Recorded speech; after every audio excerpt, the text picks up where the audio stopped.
Hello, this is Wmpyr. I was asked about Espada y Daga for my student in Japan, so I'm here to talk about it. First of all, let me say that I've never learned Espada y Daga formally, and it's just one of those that it is a very historical thing, and it's kind of like in Kung Fu. If someone says this is from Shaolin, I would kind of take it as a grain of salt. So if someone today is teaching Espada y Daga, I'm not saying don't immediately distrust them or red flags. I'm saying I would take it as a grain of salt. Okay, it's just difficult to understand something like that. It's a very high level skill and techniques that is no longer used today. So it's pretty much, from my understanding, disappeared. Okay. But does that mean that it's completely lost? I don't think so. I don't think so. There are bits and pieces, there are stuff. And, anyone that trains in Kia, Kali, Escrima, Arnis, you are getting a lot of pieces of the puzzle, in my opinion. And that's just the way that I'm looking at it. And as I keep training in Kia, I feel like I'm understanding and getting a better grasp of it. Okay, but will I ever become an expert in Espada y Daga? It's just not something that I'm aiming for. But you never know where your journey takes you. All I could do is just study and keep training, and then certain things will reveal themselves to me, as I just keep asking questions, trying to solve things, and just keep going and going and going, just student for life type of thing. So, yeah, it's a very complex thing. You're getting stuff single stick and double stick. That's the first part that you start with in Kia, single stick and double stick. And then of course you could do the same thing with a knife. So single knife and double knife, right? Of course it should be a training knife. Don't immediately start with a life blade. But and those four to me are needed to understand Espada y Daga. Why? Because to do Espada y Daga, don't you just need double stick? I think it's no. I don't think it's just double stick.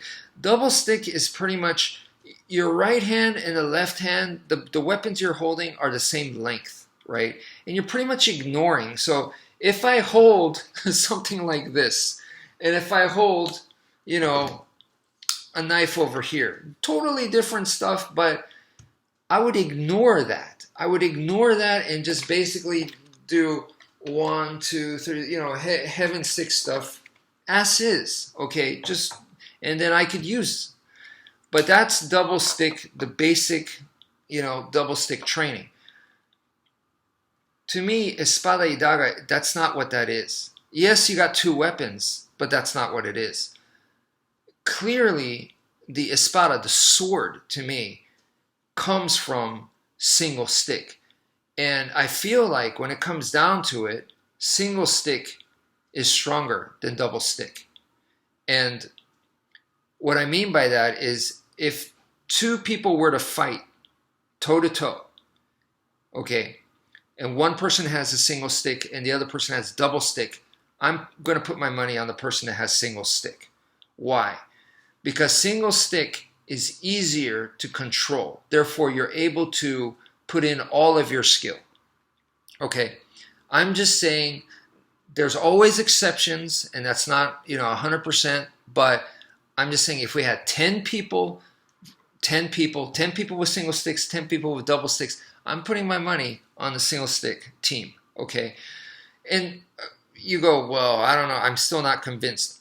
All you gotta do, get single stick and go for 1 minute right now. Just grab a single stick and go for 1 minute and make sure you got plenty of room and go, put in ample force.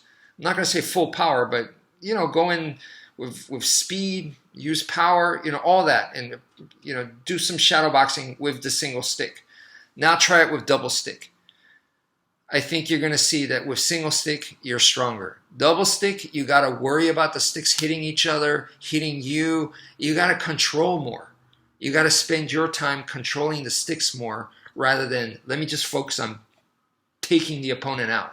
So that's why I put my money on single stick. It's fairly simple logic, okay? Now, so when you're going Espada y Daga, to me, you're doing single stick stuff, okay? Because the stick represented the sword. So you're doing single sword stuff. But there are times where you might have to block with both hands, or there's time where you have to switch to the knife, or there's time where they both come in a little bit, you know, boom, boom, boom, boom, and the knife now takes over in close range. So in that sense, you have to know single and double. Single stick, double stick, single knife, double knife. You got to know all four. So that alone, to me, makes it more advanced skills. Okay. Now, that being said, I've always felt that it's important to understand context. So the context, you know, I feel like, and that's one of the reasons why if you are learning Espada y Daga, I would say take it with a grain of salt. You're just learning skills and techniques where you don't know what it's for, you know. You go, no, I know what it's for. It's for single, it's for single sword and single dagger. It's for sword and dagger. That's what it's for. No, what I mean is the situation. Okay, the situation dictates the tool. So if you know the situation, then you know what tool to use and how to use it. If you don't know the situation, then, right?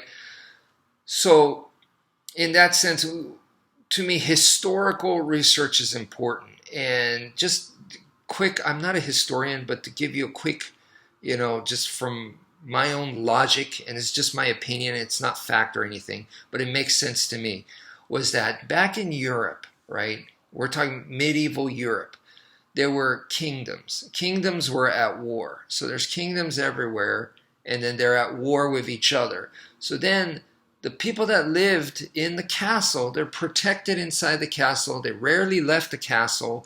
And these people, when they fought with other kingdoms, they're noble class, so they could afford armor, all this fancy equipment, and they fought wearing armor. And the weapons were also designed to fight with people wearing armor. So in that situation, we're talking about heavy two-handed swords that could, put the other guy off balance. You hit them like with a baseball bat. And when they're off balance, then you slide the sword in between the plates, between the armor, and take them out. It just makes sense. If someone wearing armor fell down, they're in big trouble now. It's hard for them to get up. Now you can finish them, right? So in that, right there tells you that it's going to be more like grappling. It's more like wrestling, you're off balancing the person, throwing them down, hitting them hard, and it's all about balance, right? So then, a little bit later in time, these kingdoms started to get more united, right? It's just a matter of time, right? Some kingdoms perished, others got conquered, others, teamed up, whatever. It gets more and more united, less wars on the battlefield.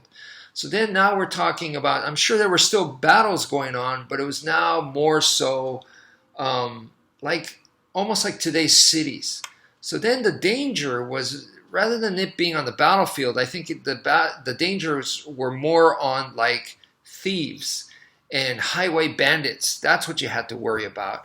So we're talking about now like their EDC, everyday carry. You're not going to be walking around 24/7 with armor on. It's just you're doing everyday normal things, and you can't be like, oh, there might be a thief that's going to come in and try to attack me with a poison knife or something, so I need to be wearing armor all the time. No, you couldn't. It just wasn't practical. So then the weapons started to change. And this is where I believe Espada y Daga came in. This was ideal for this. And now, since you're not wearing armor, you cannot just go in and take a couple of hits and try to off-balance the other person to finish them. No, the fighting changed. So then, now we're talking about more like defang the snake. You have to keep that distance. You have to be very, very careful about when you lunge and do your thrust, because you both do it, you can both kill each other. So now timing and accuracy and different kinds of skills start to become important. The skills that weren't that necessary earlier with armor fighting, now different skills became more important. So now this became more fencing, more boxing type of thing, where you're hitting from a distance. So rather than the wrestling and the grappling. But there were times where you still might be attacked in a dark alleyway. So in that case, you might need something like this. Okay, so in close combat did happen. So the dagger was necessary. So you have to understand context, and that will help you understand your skills more, the techniques more. And another thing, like for me, was recently I went to the library, and here, this is the fencing book that I think would help me understand more about the Espada y Daga. Now, I'm not trying to become a Espada y Daga master or anything like that.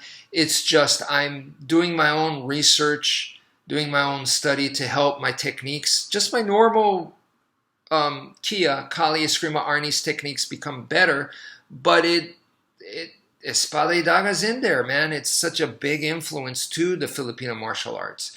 And you might go, well, why don't you just go to, forget Filipino martial arts and just go to Europe?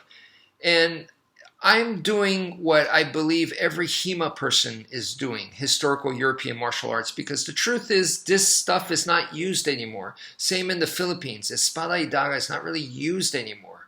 So it is a lost style. All we can do is study history and try to logically, go, how would it have been done? And try to figure it out and keep training, your art and increase your understanding. And that's really all I think we can do, because it's just not relevant in today's warfare,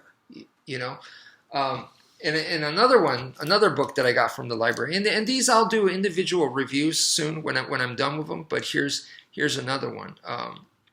So this is Musashi. Miyamoto Musashi was famous for the double sword, and I feel like even though this is not Spain or it's not the Philippines, I feel like it is double sword and it's related.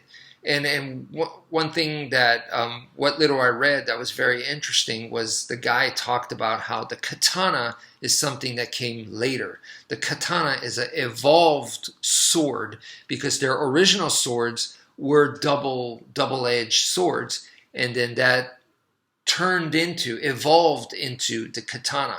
And understanding that, I think, is an important part in understanding why they fought that. We can't just say the katana is the best sword ever. Different usage, different scenarios. You have to understand the context. So without the context, it's just random tools, right? So in order to understand your tool, you got to understand what it was specifically designed for. So that is, just some of the stuff that I'm doing. You got to be student for life.